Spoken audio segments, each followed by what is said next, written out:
Welcome back. We're going Snowcat on Fort Nelson Snowmobile Club territory. Up here. Come for the ride. Up here. Shelter. Come back down. Get the rock.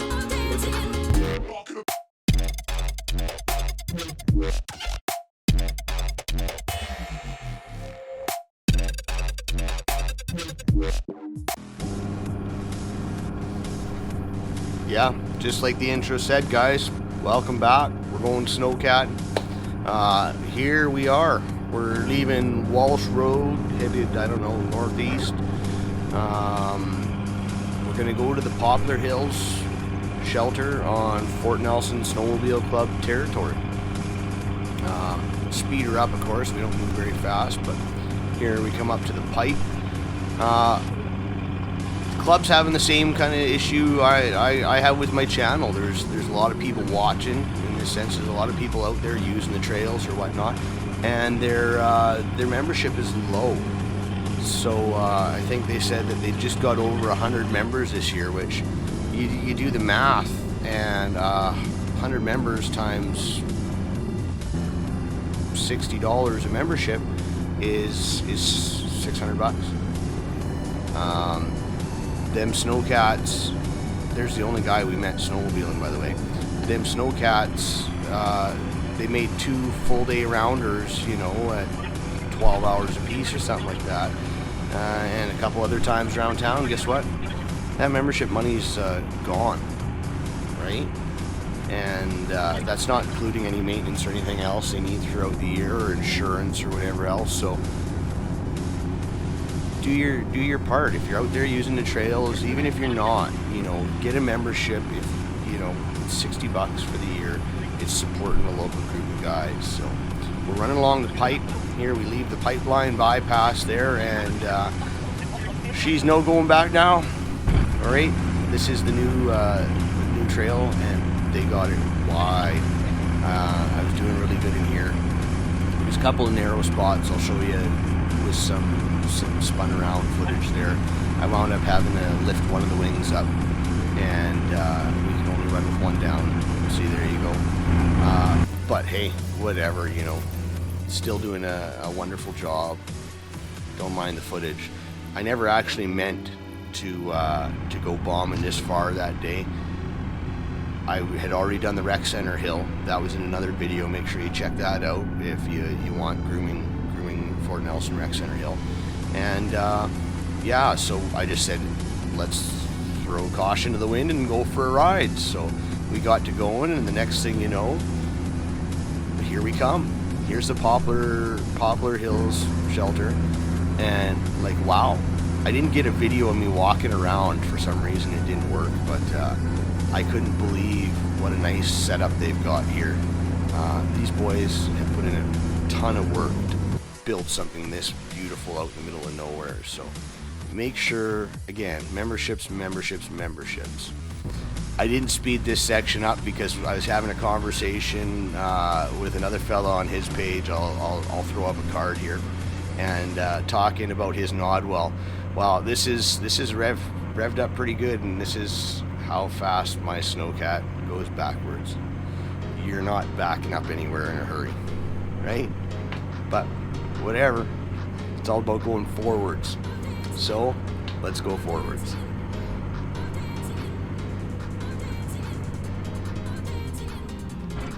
Took a while, didn't it? I know. Here we go again. I love this. This is a wonderful stretch, tall standing timber. It's a little narrow, as you can see there. Takes a little bit of MacGyvering with even one wing down there in a couple of spots. So I'm over 14 feet. I'm 14 foot something wide with both wings down. So it's not a narrow machine by any means. Both wings up, I get down to 10 foot 4. So, you know, that way I can still haul it. I can still travel with it. Here's another spot. I backed her down, slow her down, and I did a little video talk in here too, in a little bit. So I'll vanish talking head and let you guys see. But this is where the trail comes down to an old quarry, and what a beautiful little lookout that they have going on here, you know. Couldn't ask for a more scenic, picturesque spot to put a picnic table. Yeah, that, and it's on a pretty good grade. That was a little steep hill we come down there. What do you think? Hey? I had to show you, throw my lights in there too, but there's sister taking a picture. What a view.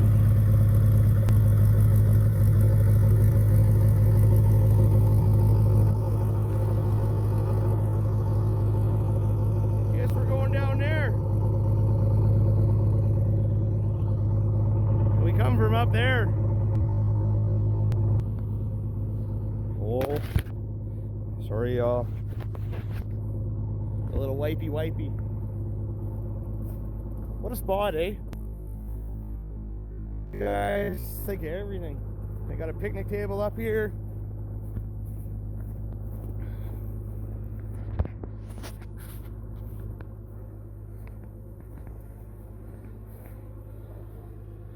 We started, where the heck did we start? Somewhere here. Started right there. When we come up here, and we went up here to the shelter, and now we're coming back down. So we're gonna skip across, hopefully go this way. I'm thinking we're getting low on fuel. Right? Yeah. Like I said, I'd done the rec center, and we did our one other voyage, and I wasn't planning on going this far, and now I'm thinking I messed up. But there ain't no way I'm calling anybody to come give me fuel, because I haven't had a good track record with going Snowcat here lately, so I'm gonna make her. Anyhow, look at this view. The cleared areas there, you see the snow down at the bottom, that's Young Living, their property there. We're gonna go down and kind of split the difference on that cut line you can see straight ahead. Sister was a little bit nervous sitting in the passenger seat, and I can't blame her. I was a little bit nervous sitting in the driver's seat. It doesn't do it justice, but it's just kind of a steep grade, and yeah, like I said, I haven't had the best track record with my Snowcat, so I you know, whatever. We made her down, no problem at all, and made it a nice little trail of it to boot. Too bad it snowed later on this evening in this day, but whatever. So anyhow, tootling along down here. Like I had mentioned earlier, this is an old quarry from when they built the Alaska Highway on the right hand side, so it was a natural spot for them to get up the hill. Worked out perfect. I'd never been on any of this, by the way. From about the point we left the pipeline, it was all new trail to me. So yeah. Anyhow, we get down along the bottom here. We'll speed her up so we can go cruising along. This is the Alaska Highway we're going to cross here. I stopped and went both ways. I just zipped it out because we actually paused there for a little bit. So we got Young Living on the right and Young Living on the left, and we're just cruising down through the middle and get to the trail here. We'll hang left and off to Parker Lake we go. Again, a little too narrow. I wanted to show you this. This is how the OC12s help cool the rear ends. You can actually get plates that will funnel the snow towards the drop boxes, so that the snow the tracks throw help keep the diffs cool. I do have that auxiliary pump that pumps the hydraulic fluid up through a cooler in the front, but this was just another thing that they added on. Well, I guess they didn't add it on. It was just another inherent design feature. So anyhow, here we are, ripping back into Fort Nelson. There's the bear sign, welcome to Fort Nelson. We can't cross the highway. The only snowmobile crossing here is up a ways, so instead of just hanging the left and crossing over, we'll go up to the actual crossing. Don't ask why I left this stupid icicle in the window for you there, but enjoy it. It's blocking out absolutely nothing. So we got to see this earlier there from across the highway when we come from the rec center. So I'll just fast forward once we get across the highway here, and home we get. So please, please, please keep liking, commenting, and subscribe. You know, last I checked, 14% of you were subscribers. The rest are just watchers. Thanks.